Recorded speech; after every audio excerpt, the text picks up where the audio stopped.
নমস্কার বন্ধুরা, রান্না বান্না উইথ সুমিতা চ্যানেলে সবাইকে স্বাগত। আজকে রান্না হলো চিংড়ি রসুন পোস্ত। উপকরণগুলি হলো আলুকে কিউবের আকারে কেটে নিতে হলো।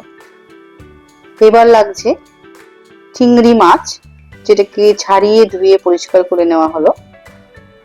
আর তার সাথে লাগছে কিছু কাঁচা লঙ্কা, পেঁয়াজ কুচি, রসুন গোটা ছাড়িয়ে এবং কাঁচা লঙ্কা কুচি, পোস্ত দানা যেটা মিক্সিতে ভালো করে একটা পেস্ট বানিয়ে নিয়েছি।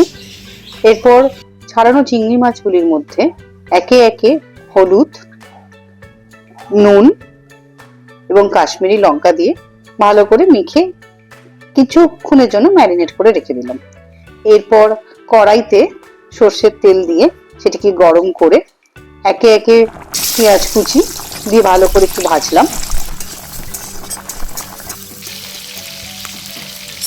ভাজা পেঁয়াজের মধ্যে কাঁচা লঙ্কা কুচোনো, গোটা রসুন দিয়ে ভালো করে নাড়াচাড়া করে একটু লাল লাল মতো হয়ে গেলে তার মধ্যে ম্যারিনেট করা চিংড়ি মাছগুলো এই ভাজা পেঁয়াজের মধ্যে দিয়ে এটাকেও একটু ভালো মতো ভাজতে হবে।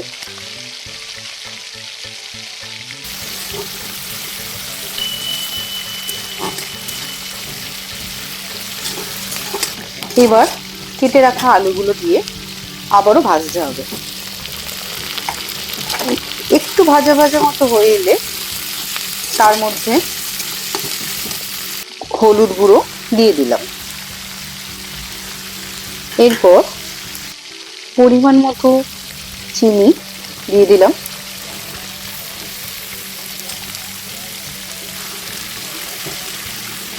কাশ্মীরি লঙ্কা দিয়ে দিলাম পরিমাণ মতো।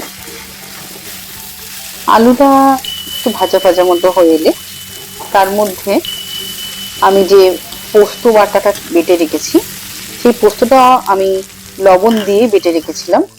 আলাদা করে লবণ আমি দিচ্ছি না, কারণ কি আমি চিংড়ি মাছের মধ্যে লবণ দিয়ে ম্যারিনেট করেছিলাম, তাই জন্য। এবার ওই পোস্ত বাটাটা দিয়ে ভালো করে নাড়াচাড়া করে তার মধ্যে পরিমাণ মতো জল ঢেলে ঢাকা দিয়ে কিছুক্ষণের জন্য সেদ্ধ হতে ছেড়ে দিলাম। জলও শুকিয়ে গেছে, আলু মনে হচ্ছে সেদ্ধ হয়ে এসছে। স্বাদের জন্য উপর থেকে একটু সর্ষের তেল ছড়িয়ে দিলাম। ব্যাস বন্ধুরা, তৈরি হয়ে গেল আমার চিংড়ি রসুন পোস্ত।